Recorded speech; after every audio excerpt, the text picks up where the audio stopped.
చాలా ప్రాముఖ్యమైన స్థలము. మరి ముఖ్యంగా చెప్పాలి అంటే టైం, ఇంకా చెప్పాలి అంటే రోజు, ఇంకా చెప్పాలి అంటే గడియ. బట్ దేవుడు తన జ్ఞానానుసారంగా, తన ఆలోచన అనుసారంగా, తన సమయానుకూలంగా ప్రతిదానికి సమయము కలదు. Everything has the time. ప్రసంగి గ్రంథం 3వ అధ్యాయం 1వ వచనం. ప్రతిదానికి సమయము కలదు. 3వ అధ్యాయం ప్రసంగి 1వ వచనం. ప్రతిదానికి సమయము కలదు. ఆకాశము క్రింద ప్రతి ప్రయత్నమునకు, everything, every trial has a time. To everything there is a season and a time to every purpose under the heaven. A time to be born, time to die, time to plant, time to pluck. పుట్టుటకు, చచ్చుటకు, నాటుటకు, నాటబడిన దాని పెరిగివేయుటకు, చంపుటకు, బాగు చేయుటకు, పడగొట్టుటకు, కట్టుటకు, ఏడ్చుటకు, నవ్వుటకు, ఇంకా దుఃఖించుటకు, నాట్యమాడుటకు, రాళ్ళు పారవేయుటకు, రాళ్ళు కుప్పవేయుటకు, కౌగిలించుకొనుటకు, కౌగిలించి మానుటకు, ఇంకా చదువుకుంటూ పోండి, చాలా ఉన్నాయి. For everything there is a time, there is a season. ఒక గడియ ఉంది ప్రతిదానికి కూడా, ఒక టైం ఉంది ప్రతిదానికి కూడా. ఆ టైం గురించి యెహోషువ గ్రంథంలో దేవుడు తన సమయము కొరకు ఎంత త్వరపడతాడో, తన కార్యముల కొరకు, తన టైం, తన జ్ఞానము కొరకు పరిస్థితులను, మనుషులను ఎంత త్వరపెడతాడో, తన కార్యాలను ఎంత త్వరపెడతాడో, తన సమయాన్ని ఎంత త్వరపెడతాడు అనే విషయాన్ని ఈ యెహోషువ గ్రంథం 5వ అధ్యాయంలో చూస్తాం మనం. ఈ అధ్యాయం అంతటిలో కూడా ఫస్ట్ భాగం నుండి కూడా చివరి వరకు, అధ్యాయం లాస్ట్ వరకు మనం చూసినప్పుడు వారు యోర్దాను దాటి గిల్గాలు అనే ప్రాంతానికి వచ్చారు. ఎక్కడి నుంచి? యోర్దానును దాటి గిల్గాలునకు వచ్చారు. ఈ 5వ అధ్యాయం చూడండి. ఆ ప్లేస్కి దేవుడు 1వ వచనం, వారు దాటుచుండగా ఇశ్రాయేలు ఎదుటి నుండి యెహోవా యోర్దాను నీళ్లను ఎండ చేసిన సంగతి యోర్దానుకు పడమటి దిక్కునున్న అమోరీయుల రాజులందరూ, సముద్రమునొద్దనున్న కనానీయుల రాజులందరూ వినినప్పుడు వారి గుండెలు చెదిరిపోయిను. ఇశ్రాయేలీయుల భయము చేత వారికి ఇక ధైర్యమేమి లేకపోయాను. వారు యోర్దానులో నుండి దాటుకుంటూ వచ్చి, దాటగానే ఒక మైదానంలోనికి వస్తారు కదా, ఒడ్డు మీదకి వస్తారు కదా. ఆ ఒడ్డును గురించి దేవుడు మాట్లాడుతున్నాడు. ఆ ఒడ్డునకు రాగానే యెహోషువకు చెప్పాడు, యెహోషువ, ఇశ్రాయేలీయులు అందరూ కూడా సున్నతి పొందాలి. ఎందుకంటే ఐగుప్తులో నుండి బయటకు అడుగుపెట్టిన పురుషులందరూ సున్నతి పొందారు. కానీ మార్గం మధ్యలో క్రొత్త బిడ్డలు కలిగారు కదా, సంతానం కలిగారు కదా, వాళ్ళు సున్నతి పొందలేదు. ఈ సున్నతి పొందిన వీరందరూ అరణ్యంలోనే తమ అవిధేయతల చేత చనిపోయారు, రాలిపోయారు. కానీ క్రొత్త పిల్ల తరం ఉంది కదా, వారు సున్నతి పొందలేదు. కాబట్టి మీరు యోర్దాను దాటారు కదా, ఈ ప్రాంగణంలో, ఈ మైదానంలో, ఈ వాగ్దాన దేశాన్ని, ఈ దేశమంతటిని స్వాధీనం చేసుకొనడానికంటే ముందు మీరు చేయవలసిన ఏకైక మొదటి పని ఏంటంటే సున్నతి చేసుకోవాలి. అందుకోసం రాతి కత్తులను చేయించుకొని 2వ వచనం, రాతి కత్తులు చేయించుకొని ఇశ్రాయేలు పురుషులైన వారు అందరూ కూడా సున్నతి పొంది ఇక్కడ కొన్ని రోజులు సున్నతి చేసుకున్న తర్వాత మీ ఆరోగ్యం కుదుటపడేంత వరకు కొన్ని రోజులు వెయిట్ చేయండి. తర్వాత మీరు ఈ వాగ్దాన దేశాన్ని స్వతంత్రించుకోవచ్చు. అలాగే దేవుడు చెప్పగా ఆ ప్రాంతాన్ని, ఆ యోర్దాను దాటిన ఆ ప్రాంతాన్ని సున్నతి గిరి అన్నారు, లేకపోతే 4 Sins హిల్ అన్నారు. అంటే వారు సున్నతి చేసుకున్న ప్రాంతం అన్నారు. వారి ఆ ఐగుప్తు నుండి వారు దాటుకుంటూ వచ్చిన ఆ భారము, ఆ వేదన, ఆ ఇబ్బందులు, ఆ కన్నీళ్ళు, ఆ యాతన, అవమానం దాని అంతటిని కూడా మీరు ఎలాగ సున్నతి చేసుకొని శుద్ధి పొందారో అలాగ మీ మీదనున్న అవమానం అంతటిని నేను దొర్లించి వేస్తున్నాను అని చెప్పేసి ఆ ప్రాంతానికి గిల్గాల్ అని పేరు పెట్టారు. గిల్గాల్ రెండు ఒకటే, రెండు కలిపి పలుకుతాం. గిల్గాలు తెలుగులో గిల్గాలు అని పేరు పెట్టాం. ఈ గిల్గాలులో ఉండినప్పుడు కరెక్ట్గా 14వ తారీఖు వచ్చింది. వారు యోర్దాను నది దాటి రావడం, వారు సున్నతి చేసుకొని బాగుపడడం మొత్తం అయిపోయి పస్కా పండుగ ఆచరించే రోజు నెలలో 14వ తేదీన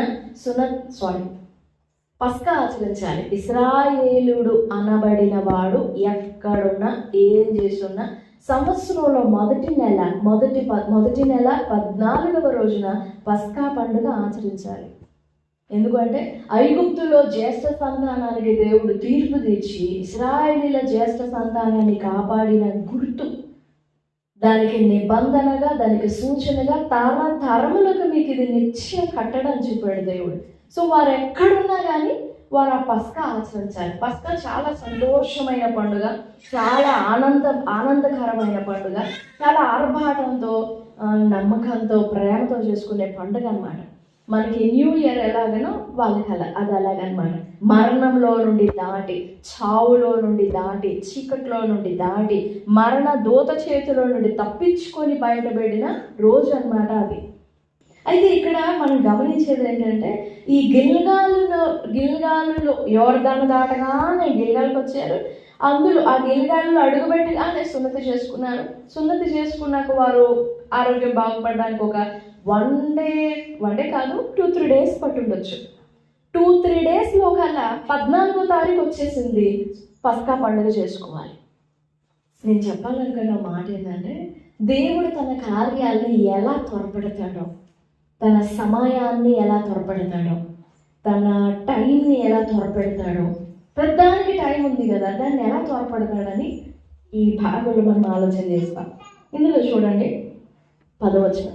ఇశ్రాయేలీయులు గిల్గాలులో దిగి ఆ నెల 14వ తేదీన సాయంకాలమున యెరికో మైదానములో పస్కా పండుగను ఎక్కడ ఆచరించారు? చూసి చెప్పండి, ఎక్కడ ఆచరించారు? అదే యెరికో మైదానం. యెరికో పట్టణం కాదు, యెరికో అక్కడ ఉంటుంది, దాని ఎదురుగా కొంచెం ఖాళీ ప్లేస్ ఉంటుంది కదా, అక్కడ యెరికో మైదానంలో. ఏ రోజున పస్కా పండుగ చేసుకున్నారు? డేట్ కూడా ఉంది చూడండి, 14వ అంటే అచ్చ తెలుగు, మన భాషలో 14. ఓకేనా? 14. ఏ నెల? మొదటి నెల. ఎన్నో తారీఖు? 14వ తారీఖు. ఎక్కడ చేశారు పస్కా పండుగ? అందుకని ఫస్ట్ నెల 14వ తారీఖున మనం పండుగ చేసుకోవాలని కాదు, గుర్తుపెట్టుకోండి. సరే, ఈ నెల 14వ తేదీన వారు క్రొత్త భూమి మీద, వాగ్దాన భూమి మీద, వారికి అప్పటికి ఇంకా తెలియపరచబడాలి అదే వాగ్దాన దేశం అని, ఇదే మీ వాగ్దాన దేశం అని అప్పటికి ఇంకా చెప్పలేదు దేవుడు. వాళ్ళు హాయిగా సంతోషంగా పండగ చేసుకున్నారు. చూసారా, ఇది వాగ్దాన భూమి అని తెలియకుండానే ఎంత ఆర్భటంగా పండుగ చేసుకున్నారు వాళ్ళు, ఎంత విశ్వాసంతో చేసుకున్నారు. 40 సంవత్సరాలు దేవుడు వారిని యాత్రా జీవితంలో నడుపుకుంటూ వచ్చాడు. 40 సంవత్సరాలు అంటే ఎంత అలిసిపోతారో కదా. ఐగుప్తులో స్టార్ట్ అయ్యారు, జీవితం అంతా, వయసు అంతా అయిపోయిన దాకా ప్రయాణమే ప్రయాణం. ఎంత అలసట వచ్చినప్పుడే మనసు చిరాకు పడుతుంది, మనసు ఆయాస పడుతుంది. ఎంత ఇష్టమైన వాళ్ళ మీద అయినా కానీ బాడీ సహకరించదు. ఇంకా బాగా అలసిపోయి, సొమ్మసిల్లిపోయి, కృంగిపోయి, బాగా చిరాకు వచ్చేస్తుంది, కోపం వచ్చేస్తుంది. అంతవరకు ఎంత గట్టిగా మనసుని కాపాడుకుంటూ వచ్చిన బాడీ అలసట రాగానే మొత్తం బస్ట్ అయిపోతుంది. అలాగా ఇశ్రాయేలీయులు 40 సంవత్సరాలు నడుచుకుంటూ వచ్చారు. ఈ బోర్డర్ దగ్గరకు వచ్చేసరికి, కనాను బోర్డర్ దగ్గరకు వచ్చేసరికి ఐగుప్తులో నుండి ఎవరైతే బయటకు అడుగు పెట్టారో వాళ్ళందరూ ఒక్కరిని కూడా మిగల్చకుండా గురిపెట్టి అదిగో పలానా వాడు ఆ ఐగుప్తులో నుండి దాటొచ్చాడు, పలానా ఐగుప్తు నుండి దాటొచ్చింది, ఇంకా అయిపోవాలి. అలాగా గురిపెట్టి ఆ ఐగుప్తు నుండి దాటిన ప్రతి ఒక్క పురుషుని, స్త్రీని ఒక్కళ్ళు కూడా మిగల్చకుండా వారికి కలిగిన సంతానము మినహాయించి ఆ ఐగుప్తు నుండి దాటిన పురుషులు స్త్రీలందరినీ దేవుడు ఏం చేశాడు? నేను అది చెప్పకూడదు, మీరు చెప్పండి. ఏం చేశాడు? మంచి భాషలో చెప్పాలంటే వాళ్ళని రాల్చేశాడు. అంతేనా? రాల్చేశాడు. మిగిలిన క్రొత్త తరం వారు ఉన్నారు కదా, వీళ్ళు చూస్తూనే ఉన్నారు. వాళ్ళ తండ్రులు వాగ్దాన దేశం కోసం అని బయలుదేరి ఈ మధ్యలో దరిదాపులకు రాగానే వాళ్ళు రాలిపోవడం చూస్తున్నారు. మనసు ఎంత గందరగోళంగా ఉంటుంది. ఇదేంటి, మా వాళ్ళని వాగ్దాన దేశం కోసం అని బయలుదేరి చేసి ఈ మధ్యలోనే రాలి చేస్తున్నాడంటే దేవుడు. ఒక్కళ్ళు, ఇద్దరు, ముగ్గురు, నలుగురు అంటే వయసు అయిపోయి చనిపోయారు అనుకోవచ్చు. కానీ ఈ రకంగా అందరూ రాలిపోతున్నారేంటి? ఆ తరము వారిలో ఎవరు మిగలకుండా రాలిపోతున్నారేంటి? ఆ తరము వారిలో ఎవరిని శేషం నిలపకుండా దేవుడు రాలి చేస్తున్నాడేంటి? ఇదేంటి, దేవుడు గురిపెట్టి రాలి చేస్తున్నాడా? అలాగా ఈ క్రొత్త తరము వారిలో ఎంత భయమో, ఎంత వేదన, ఎంత కలకల, మనసులో కలకలం, చికాకు, అపనమ్మకత్వం, నమ్మడానికి సాధ్యపడక, విశ్వసించడానికి సాధ్యపడక, వామో అక్కడెక్కడో మొదలు పెట్టుకొని వచ్చిన వాళ్ళే దాన్ని చేరుకోలేక మధ్యలో రాలిపోతే ఇక మా సంగతి ఏంటి? ఇక మేము ఖచ్చితంగా చేరమనుకుంటా, ఇక మేము మా జీవితంలో వాగ్దాన భూమి చూసేది లేదనుకుంటా అనుకుని ప్రతి సంవత్సరం గడుపుతున్నారు వారు. ప్రతి సంవత్సరం మొదటి నెల పస్కా చేసుకుంటున్నారు. ఏదో చేయాలి కాబట్టి చేసుకుంటున్నారు. ఏదో అది వచ్చింది, దాన్ని దాటిపోలేరుగా, 14వ తారీఖున దాటిపోలేరుగా. సో ఆ రోజు దేవుడు చేయమన్నాడు కాబట్టి ఏదో అలా జరుపుకుంటా ఉన్నారు. కానీ ఈ అధ్యాయంలో, 5వ అధ్యాయంలో, ఇది 41వ సంవత్సరం. ఎన్నో సంవత్సరం? 41వ సంవత్సరం మొదటి నెల, 40 సంవత్సరములు. 6వ వచనం, యెహోవా లాస్ట్ లైన్, యెహోవా మాట వినకపోయినందున వారు నశించు వరకు ఇశ్రాయేలీయులు 40 సంవత్సరములు అరణ్యంలో సంచరించచ్చు. 40 సంవత్సరములు కరెక్ట్గా 40 years కంప్లీట్ అయిపోయేంత వరకు దేవుడు వారిని అక్కడక్కడ తిప్పుతూనే ఉన్నాడు.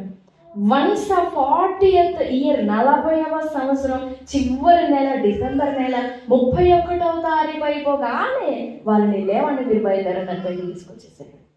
ఏది, ఆ ఐగుప్తు బోర్డర్ నుంచి, ఆ కనాను బోర్డర్ నుంచి, అక్కడి నుండి ఈ కనాను, యోర్దానుకు సమీపంగా ఉండిన ఒక ప్రాంతము షిత్తీము. ఆ ప్రాంతం షిత్తీము 2వ అధ్యాయంలో ఉంటుంది. చూడండి, 2వ అధ్యాయం 1వ వచనం. నూను కుమారుడైన యెహోషువ వేగుల వారైన 2 మనుషులను పిలిపించి, మీరు పోయి ఆ దేశమును, ముఖ్యంగా యెరికోను చూడుడని వారితో చెప్పి, షిత్తీము నొద్ద నుండి వారిని రహస్యముగా వారు వెళ్ళి రాహాబునకు వేసినట్టు దిగుగా అక్కడ దిగారు. ఎక్కడి నుంచి పంపించాడు యెహోషువ? షిత్తీము నుండి పంపించాడు. ఎక్కడి నుంచి? షిత్తీము నుండి యోర్దానుకు ఇంచుమించు ఆరిన నేల మీద కనుక నడిస్తే కనీసం ఒక 2 మైళ్ళ దూరం ఉంటుందంట. 2 మైళ్ళే, 2 మైళ్ళు. ఆరిన నేల మీద ఆ యోర్దాను నది అడ్డం లేకుండా ఉంటే 2 మైళ్ళు పడుతుంది. అయితే ఇంత దగ్గరకు వచ్చేంత వరకు ఖచ్చితంగా ఒక 10 days పట్టుంటాయి. ఎందుకు అని అంటే, 10 days అని ఎలా చెప్తున్నాం, గ్యారంటీ ఏంటి అని అంటే, యెహోషువ గ్రంథం 4వ అధ్యాయం 19వ వచనం చూడండి. 4వ అధ్యాయం 19వ వచనం. మొదటి నెల 10వ తేదీనే జనులు యోర్దానులో నుండి ఎక్కి వచ్చి యెరికో తూర్పు ప్రాంతమందలి. యోర్దాను ఎప్పుడు దాటారు? అదే అందులోనే ఉంది చూడు. యోర్దాను ఎప్పుడు దాటారు? మొదటి నెల 10వ తేదీన. చూస్తున్నారా? యోర్దాను ఎప్పుడు దాటారు? మొదటి నెల 10వ తారీఖున దాటి గిల్గాలులో దిగారు. గిల్గాలులో పండగ ఎప్పుడు చేసుకున్నారు? పస్కా పండుగ. 5వ అధ్యాయం 10వ వచనం. గిల్గాలులో పస్కా పండుగ ఎప్పుడు చేశారు? ఎన్నో రోజు? 14వ రోజు. సున్నతి చేసుకున్న తర్వాత పురుషుడు ఆరోగ్యం మంచిగా కుదుటపడడానికి ఒక 2-3 days పడుతుంది. 2 లేదా 3, మనకి ఎక్కువ పడుతుందేమో తెలియదు. కానీ సమయం త్వరపడినట్లుగా మాత్రం కనపడుతుంది ఇక్కడ. గిల్గాలులో దిగి అదే సున్నతి పొంది ఉండి వారు బాగుపడకుండా పస్కాను ఆచరించడానికి లేదు. శుద్ధులయ్యి పస్కాను ఆచరించాలి. సో వారు పస్కాను ఆచరించారు అని అంటే వాళ్ళు ఖచ్చితంగా బాగుపడ్డారు, శుద్ధులు అయిపోయారు. ఇప్పుడు 10వ తారీఖున యోర్దాను నదిని దాటారు. ఎన్నో తారీఖు దాటారు? 10వ తారీఖున యోర్దాను దాటారు. 1వ అధ్యాయం చూడండి, యెహోషువ గ్రంథం 1వ అధ్యాయము 11వ వచనం. మీరు స్వాధీనపరచుకున్నప్పుడు మీ దేవుడైన యెహోవా మీకిచ్చుచున్న దేశమును స్వాధీనపరచుకుని పోవుతాయి 3 దినములలో. ఆ మాట జాగ్రత్తగా చూడండి. యెహోషువ చెప్తున్నాడు, 3 రోజులలో దేవుడు మనకి స్వాస్థ్యంగా ఇస్తానని చెప్పిన దేశాన్ని స్వాధీనం చేసుకోవడానికి 3 రోజుల్లో మనం యోర్దానుని దాటాలి. ఎన్ని రోజుల్లో? 3 రోజుల్లో మనం దాటాలి. ఎక్కడి నుంచి యోర్దానికి వెళ్ళాలి? షిత్తీము నుండి వెళ్ళాలి. ఎక్కడి నుంచి వెళ్ళాలి? 2వ అధ్యాయం 1వ వచనంలో షిత్తీము నుండి యెహోషువ 2 వేగుల వారిని పంపించాడు. ఎవరిని? ఎంతమందిని పంపించాడు? 2 వేగుల వారిని. ఎక్కడి నుంచి పంపించాడు? షిత్తీము నుండి. వారు వెళ్ళారు, రాహాబు ఇంట్లో దిగారు. ప్రాకారం మీద ఉంటుంది ఆ వీళ్ళు దిగారు. దిగక వారు వెళ్ళిన వెంటనే మరి ఎట్లా అందిందో సమాచారం ఉంటాయి కదా, స్పైస్ ఉంటారు కదా, రాయబారులు ఉంటారు కదా, అక్కడ ఇక్కడ దగ్గర దింపేవారు. ప్రాకారం మీద కావలి కాస్తున్నారేమో. ఆ ప్రాకారం మీద ఉన్న రాహాబు ఇంటికి ఎవరో ఇద్దరు వ్యక్తులు కొంత వింత వస్త్రాలు, అంటే ఈ ఎరికో ప్రాంత ప్రజల వస్త్రధారణకి ఇశ్రాయేలీయుల వస్త్రధారణకి తేడా ఉంటుంది కదా. మన ఆంధ్ర వాళ్ళు మలయాళం వాళ్ళు తేడా ఉంటారు కదా, వాళ్ళ డ్రెస్సులు మన డ్రెస్సులు వేరుకుంటాయి కదా, గుర్తుపట్టేస్తాయి కదా వాళ్ళు మలయాళీ, వాళ్ళ వాళ్ళు తెలుగు అని. మరి అలా గుర్తుపెట్టారేమో. గుర్తుపెట్టి వెంటనే రాజుకు వర్తమానం పంపించారు. ఎందుకు అంటే యోర్దాను నది దాటి మోషే కాలంలో ఎర్ర సముద్రమును దాటడం, దేవుడు ఇశ్రాయేలీయులకు మన్నా కురిపించడం, వాళ్ళకి ఎదురొచ్చిన అమోరీల అమాలేకీల రాజులందరినీ దేవుడు జయించడం, ఓడించడం, ఇవన్నీ ఈ సంగతులన్నీ ఈ కనాను దేశంలో వాళ్ళందరికీ వినపడ్డాయి. ఎవరికి వినపడ్డాయి? కనాను వాళ్ళందరికీ వినపడి ఎవరి వాళ్ళు ఇంకా కట్టుదిట్టం చేసుకుంటున్నారు. వాళ్ళ మీదకి రాకుండా వచ్చారంటే ఇంకా జయించడం కామన్, ఇంకా నార్మల్గా జయించేస్తారు. అలా రాకుండా వాళ్ళు కాపాడుకుంటూ ఉన్నారు. అలాగన అప్పుడప్పుడే దిట్టపరుచుకుంటా ఉన్నారు తమ ప్రాకారాన్ని, ఎరుకోవారు. ఆ టైంలో ఈ వేగులు వారు ఈ ఎరుకో పట్టణానికి వచ్చేసరికి వాళ్ళ గుండెలు జారిపోయి ఉంటాయి. వచ్చారా అయిపోయింది అనుకోని జారిపోయి ఉంటాయి. వెంటనే రాజు రాహాబు ఇంటికి ఇద్దరు సైనికులు పంపించాడు. నీ ఇంటికి ఇశ్రాయేలు రాయబారులు వచ్చారంట కదా, వాళ్ళని నాకు అప్పగించు. ఆమె ఏం చేసిందో తెలుసా? ఆ రాజు చెప్పగానే ఈ వేగుల వారితో, యెహోషువ పంపించిన వేగుల వారితో ఏం మాట్లాడాల. అప్పటికి నా ప్రాణం కాపాడండి, మీ ప్రాణం కాపాడుతాను, ఇలాంటి డీల్స్ ఏం లేవు, ఏం మాట్లాడలేదు. అప్పటికి వాళ్ళు అలా వచ్చారు, వెంటనే రాజు పంపించేశాడు, మాట్లాడే గ్యాప్ కూడా లేదు. అప్పుడు వెంటనే ఆమె ఏం చేస్తుందంటే ఈ వేగుల వారిద్దరిని వాళ్ళు వచ్చే లోపల వాళ్ళ ఇంటి వెనకాల ఇంటి పైన జనపనార కింద వాళ్ళని దాచేసి ఇప్పుడు రాజు పంపించిన సైనికుల దగ్గరికి వెళ్ళి, అవునా మా ఇంటికి వచ్చారా, వాళ్ళేననుకుంటా వచ్చారు, వాళ్ళు ఇప్పుడే అట్లా వెళ్ళిపోయారు, ఆ దగ్గరికి పోయారు, మీరు కనుక త్వరగా వెళ్ళి తరిగితే వాళ్ళని పట్టుకుంటారు అనగానే వాళ్ళు పరిగెత్తగానే తలుపులు వేయబడతాయి. సాయంకాల టైంలో గేట్లు వేసేస్తారు. ఇంక నువ్వు వచ్చి నేను ఈ పట్టణం సిటిజనే, నా దగ్గర కార్డు ఉందని చూపించిన గేట్ తెరవరు. అంత గట్టిగా భయంతో వేసేసుకున్నారు, గేట్లు వేసేసుకున్నారు. ఇంకా వాళ్ళు లోపలికి రావడానికి లేదు. వాళ్ళు అలా వెళ్ళగానే గేట్లు వేయబడగానే ఈ రాహాబు ఆ 2 వేగుల వారి దగ్గరికి వెళ్ళి, అయ్యా మీ దేవుడైన యెహోవా భయం చేత మా గుండెలు నీరైపోయినాయి, మాకు ధైర్యం ఏమాత్రం లేదు. మీరు తర్వాత యోర్దాన్ని దాటుతారని తెలుసు, ఈ ఎరుకోను మీరు జయిస్తారని తెలుసు, ఈ దేశంలో ఉన్న దేశాలన్నీ పట్టణాలన్నీ మీరు జయిస్తారని కూడా తెలుసు. కాకపోతే మీరు జయించేటప్పుడు నన్ను నా కుటుంబాన్ని కాపాడతారా అని రిక్వెస్ట్ చేసింది. ఎవరిని? యెహోషువనా? ఎవరిని? వేగులు వారిని. అప్పుడు వారు అంటారు, సరే నిశ్చయంగా మేము ఈ దేశం మీదకి వచ్చే వారమే, ఓకే, నువ్వు మా ప్రాణాలను కాపాడినట్లయితే మేము నీ ప్రాణాలకు మేమే ఉత్తరవాదులం, నీ ప్రాణాలను కాపాడము. అయితే కాపాడాలంటే మాకు ఒక సూచన కావాలి. ఈ ఇంటికి ఒక తాడు కట్టేసి, ఆ కిటికీకి ఒక తాడు కట్టు, ఇది నీ ఇళ్ళని గుర్తుపడతాము అని చెప్పేసి అలా మాటలన్నీ చెప్పేసిన తర్వాత, సరే మిమ్మల్ని తరమబోయిన వారు ఈ దిక్కున వెళ్ళారు, వాళ్ళు బయటే ఉండుంటారు, దరిదాపుల్లో ఉండుంటారు, వాళ్ళకి మీరు దొరకకుండానట్లు మీరు వేరే దిక్కుకు పోయి 3 రోజులు కొండల్లో దాగి ఉండండి, ఆ తర్వాత మీ దారిని మీరు వెళ్ళిపోవచ్చు. ఈ లోపల వాళ్ళు కూడా తిరిగి రిటర్న్, మీరు కనపడకపోయేసరికి రిటర్న్ వచ్చేస్తారు, అలా మీ ప్రాణాలు కాపాడుకుంటారు అని చెప్తారు. ఎవరు? రాహాబు. ఎన్ని రోజులు దాగి ఉండమంటది? ఎన్ని రోజులు? 3 రోజులు. యెహోషువ ఎన్ని రోజుల్లో యొర్దాను దాటాలని చెప్పాడు? రాహాబుకి ఏమన్నా సిగ్నల్ ఇచ్చాడా? పోనీ వేగుల వారికి ఏమైనా సిగ్నల్ ఇచ్చాడా? ఎట్టొకట 3 రోజుల్లో మీరు సాధించుకొని వచ్చేసేయండి అని ఏమన్నా సైన్ చేశాడా? అంటే సిగ్నల్ ఏమైనా ఇచ్చాడా? యెహోషువ 3 రోజుల్లో యొర్దాను దాటాలని చెప్పాడని రాహాబుకి ఎలా తెలుసు? అంటే యెహోషువ విశ్వాసపు జ్ఞానంలో రాహాబు కూడా పాల్గొనింది. విశ్వాసము జ్ఞానంతో కూడినది. దేవుని యొద్ద నుండి వచ్చే విశ్వాసము జ్ఞానంతో కూడినది. అట్ ది సేమ్ టైం విశ్వాసము ప్రవచనాత్మకమైనది. బిల్డ్ చేస్తుంది విశ్వాసం. కూలిపోయిన ప్రాకారాలని కూడా కడుతుంది. బలంగా నాటుకొని పాతుకొనిపోయిన ప్రాకారాలని కూడా నేల మట్టుకు పిండి చేసేస్తుంది విశ్వాసము. ఆ యెరికో పట్టణము శపితం అయిపోయింది. దేవుడు శపించేశాడు. అది ఎన్ని తరాల తర్వాత అయినా కానీ మొదటి రాజుల గ్రంథంలో ఉంటుంది.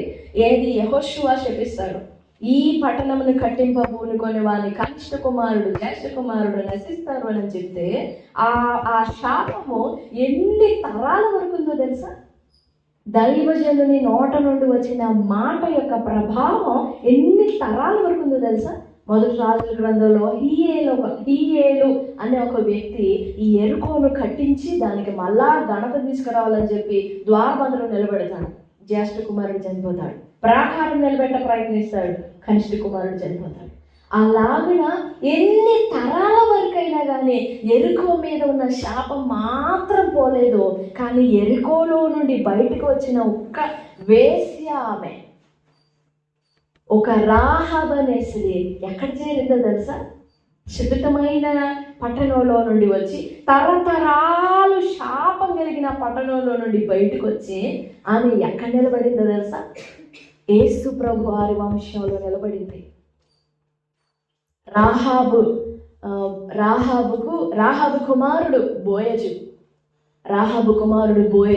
బోయజు తెలుసా? ఎవరు బోయజు? రూతు భర్త.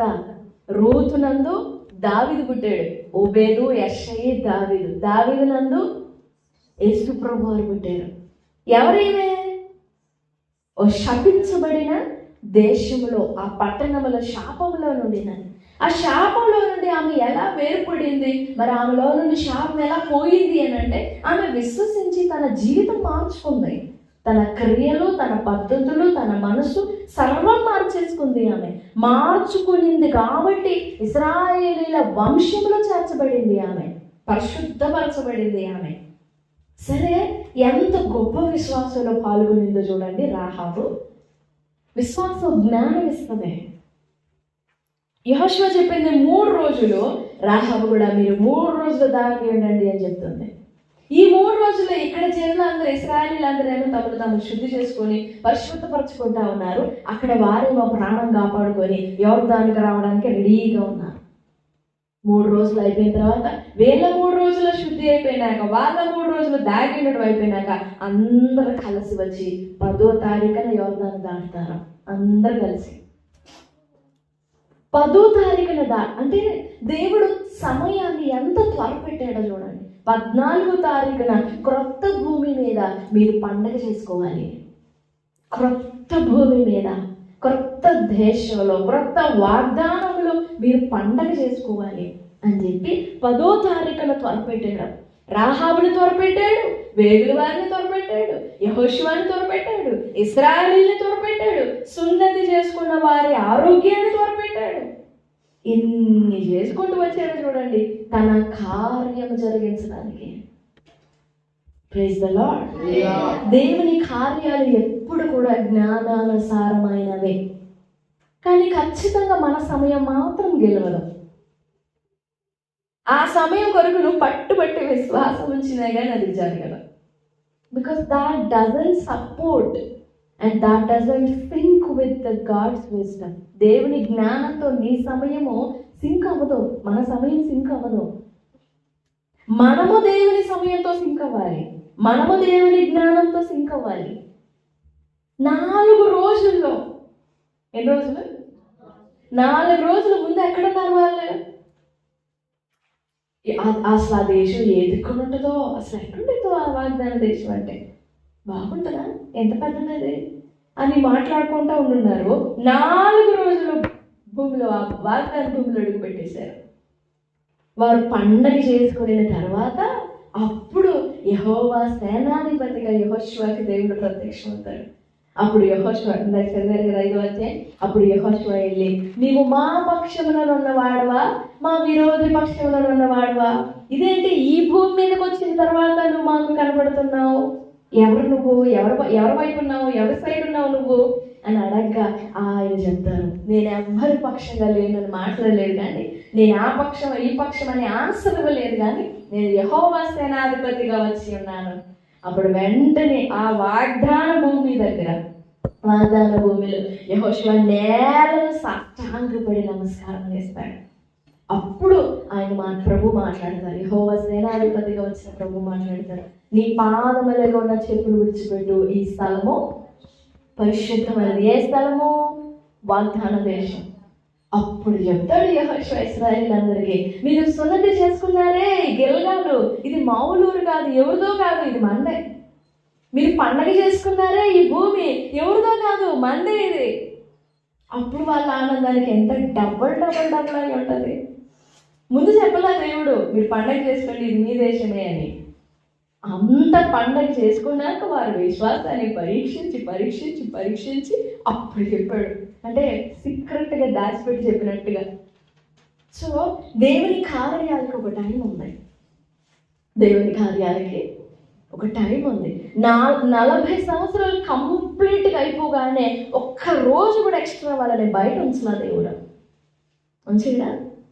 నిర్గమాకాండంలో ఉంటుంది, ఆ దినమందే యెహోవా సేనలన్నీ బయలుదేరెను. నిర్గమాకాండం 12వ అధ్యాయం 41వ వచనం. ఎంత 40-41 ఎంత క్లియర్గా ఉంటుందో చూడండి. ఇశ్రాయేలీయులు 12వ అధ్యాయం నిర్గమాకాండం 40వ వచనం 41వ వచనం. ఐగుప్తులో నివసించిన కాలం 430 సంవత్సరాలు. ఆ 430 సంవత్సరములు గడిచిన తరువాత జరిగినదేమనగా, ఆ దినం, ఏ దినం అది? 430వ సంవత్సరం డిసెంబర్ నెల 31వ తారీఖున ఆ దినమంది, లాస్ట్ డే అది, ఆ దినమంది అని ఉంది. కిందకు వచ్చిన తర్వాత ఆ రాత్రి అని ఉంటుంది చూడండి 42. ఆయన ఐగుప్తు దేశంలో నుండి వారిని బయటికి రప్పించినందుకు ఇది యెహోవాకు ఆచరింపదగిన రాత్రి. ఇశ్రాయేలీయులందరూ తమ తమ తరములలో యెహోవాకు ఆచరింపదగిన రాత్రి. ఏ రాత్రి అది? 430వ సంవత్సరం డిసెంబర్ నెల. మన భాషలో చూస్తున్నాం, వాళ్ళది డిసెంబర్ కాదు, మన లాంగ్వేజ్. డిసెంబర్ నెల 31వ తారీఖున కరెక్ట్గా టైం అయిపోయిందంట. సెకండ్స్ గ్యాప్ కూడా లేదు, ఇంకా కరెక్ట్గా ఇంకా ఆ మూమెంట్ అయిపోయింది. రాత్రికి రాత్రే వారు పిసుక్కున్న పిండి పులియక మునిపే త్వరపడి రాత్రికి రాత్రి బయటకు వచ్చేసారు ఐగుప్తులో నుండి. అంత త్వరపెట్టాడు దేవుడు ప్రజలని, కార్యాలని, సమయాన్ని. దేవుని టార్గెట్ ఏంటి? ఆ రోజున ఐగుప్తులో వాళ్ళు ఉండకూడదంటే మీరు వెళ్ళండి బయటకంటే వీళ్ళు కదలరు. అప్పుడు ఏం చేశాడు తెలుసా? లాస్ట్ కార్యం ఏంటి? జ్యేష్ఠ సంతానం. ఆ జ్యేష్ఠ సంతానం ఏది? ఫరో దాసుని ఇంటిలో జ్యేష్ఠ సంతానం మొదలుకొని ఫరో ఇంటిలో జ్యేష్ఠ సంతానం వరకు దేవుడు మరణదూతను పంపించి కొట్టేసేసరికి ఈ ఐగుప్తు దేశం అంతా గొల్లు పుట్టిందంట. ఇక వెంటనే ఫరోకి ఏడ్చారు, ఫరో దగ్గరికి వెళ్ళి ఏడ్చారు, ఈ ఇశ్రాయేలుని ఒక క్షణం కూడా ఉండనివ్వద్దయ్యా, ధర్మేసే ఇక్కడి నుంచి అనగా, వీళ్ళకి కావాల్సింది అదేగా, దేవునికి కావాల్సింది కూడా అదేగా, త్వరపెట్టి తరిమేశారంట. ఏ రోజున? కరెక్ట్గా అది ఆ డేనే వచ్చేటట్టు చేసినట్టు చూసారా. 430వ సంవత్సరం. దేవుడు తన సమయం గురించి చాలా గురికెళ్ళిన వాడు. Our God is so particular about times and days and years and seconds, minutes, moments. He'll do His works in His time. Everything has a time and everything has a season. Everything has a season. Every purpose has a season. పుట్టడానికి, చనిపోవడానికి, తుమ్మడానికి, దగ్గడానికి, ఏడవడానికి, నవ్వడానికి, కౌగిలించుకొనడానికి, దుఃఖపడడానికి, దేనికైనా ప్రతి దానికి everything is happening in his time. తన కాలంలో జరిగిస్తూ ఉన్నాడు. యెహోషువ విశ్వాసముతో ఎలా ఇశ్రాయేలీయులను కరెక్ట్ టైంలో వాగ్దాన భూమిలోనికి చేర్చాడు తెలుసా? ఎంత కరెక్ట్ టైం అని. 14వ తారీఖు వాళ్ళ జీవితాలకి నిబంధన. అది 14వ తారీఖు వాళ్ళ జీవితాలకు నిబంధన. అది మొదటి నెల 14వ తారీఖున మీరు ఎక్కడ ఉన్నా కానీ పస్కా పండుగ చేయాల్సిందే. గౌరవపరమైన పెద్ద మహాపండుగ అది. మహావిశ్రాంతి దినం అది. మహాపండుగ అది. ఆ రోజునకి వాళ్ళని వాగ్దానంలో చేర్చడానికి ఎంత త్వరపడి కార్యాలు చేసుకుంటూ వచ్చాడు. యెహోషువని త్వరపెట్టాడు, రాహాబుని త్వరపెట్టాడు, రాజుని త్వరపెట్టాడు. ఆ రాజు కూడా చూడండి, త్వరగా తెల్లారిపోవడం. నైట్ వచ్చారు కదా, తెల్లారిపోయినప్పుడు వాళ్ళు ఖచ్చితంగా చేతిలో చిక్కుతారు అనుకోకుండా వెంటనే పోవడం. ఇంకా వేరే దారి లేక రాత్రికి రాత్రే, ఆ రాత్రే రాహాబు కూడా వేగుల వారిని రాత్రికి రాత్రే బయటికి పంపించేసేయడం. వాళ్ళు 3 రోజులు దాగి ఉండడం. ఎంత విజ్డమ్ అది, ఎంత విజ్డమ్ అది. ఎస్తేర్ విషయంలో కూడా ఎంత జ్ఞానంగా నడుచుకునిందో ఎస్తేర్.